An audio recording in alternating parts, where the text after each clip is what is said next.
The one with Phoebe's uterus is a fabulous episode of Friends. This is the 11th episode of the 4th season. It's directed by David Steinberg, and as always, there will be spoilers from now as I talk about the episode. And we have 3 parts to the narrative. We have the story focusing on Phoebe, one on Ross and Joey, and one on Chandler. And I will go through them in that order. So we start off with the main narrative focusing on Phoebe, and this is the fact that at the beginning of the episode, Frank and Alice, they're in Central Park, they've just got married, they eloped, and they can't have children. So they ask Phoebe to carry the baby, to be the surrogate. And Phoebe doesn't really know how to respond to this. The others aren't really supportive because they're concerned that it will be really difficult for Phoebe. And she decides to go and talk to her birth mother, who, of course, as we know, has experience with giving up a baby because she gave up Phoebe and Ursula. And when she goes there, she gives Phoebe a puppy. And this is an adorable little squirmy puppy, the cutest dog ever. And it's basically a test. Phoebe gets to keep the dog for 3 days. And when she gives the dog back, obviously it's going to be quite painful because it's a puppy. And the point of this exercise is that if that's difficult, imagine how difficult it would be to give up a baby.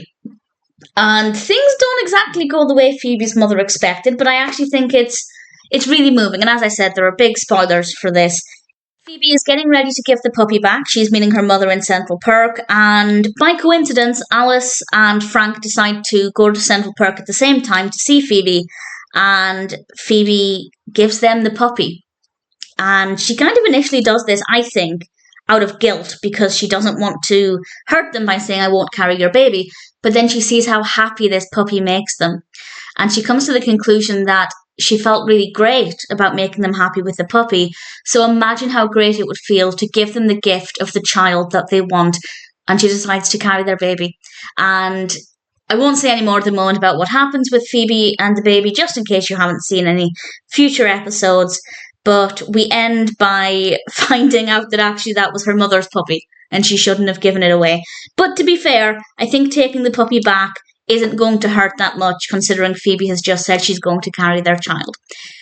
We then have part of the episode focusing on Kathy and Chandler. We find out that they haven't slept together yet. And this is because Kathy's last boyfriend was Joey. And it's not an act that Chandler wants to follow. So we have the very, very iconic scene with Monica, where she's pointing out the 7 female erogenous zones and basically pleasures herself in doing so. And I feel like that's definitely one of the most iconic moments. And then Chandler takes this advice, and Kathy ends up thanking Monica at the very end of the episode. And it's funny, it's a nice little bit of filler that's definitely a lot more lighthearted than, for example, the story with Phoebe. We then come to my favourite part of the episode, and that's the story with Ross and Joey. And we also have a great bit with Chandler here, but not necessarily great within the episode, but the context surrounding it, because Ross and Joey excitedly go over to Monica's apartment. Joey is wearing a blue blazer, and Chandler says Donald Trump wants his blue blazer black. And as the story goes, the line was meant to be blue blazer back, but Matthew Perry fluffed the line, and they loved it so much that they decided to keep that in and make Chandler say that instead. And I just thought that that's such a lovely, lovely story. Joey actually has a job as a tour guide at the museum, which he's quite good at. Well, relatively good at. He just needs to remember facts, as he does with learning lines as an actor. But one of the children at the museum definitely shows him up a little bit. But it's good fun to see him in this position. It's a different kind of role for Joey, and I rather enjoyed it. But the main focus with Joey's new job is the division in the cafeteria. Because the white coats, the doctors, the scientists, sit with white coats, and the blue blazers, the tour guides, sit with the blue blazers. And Ross refuses to sit with Joey when he offers. And understandably, Joey is hurt by this.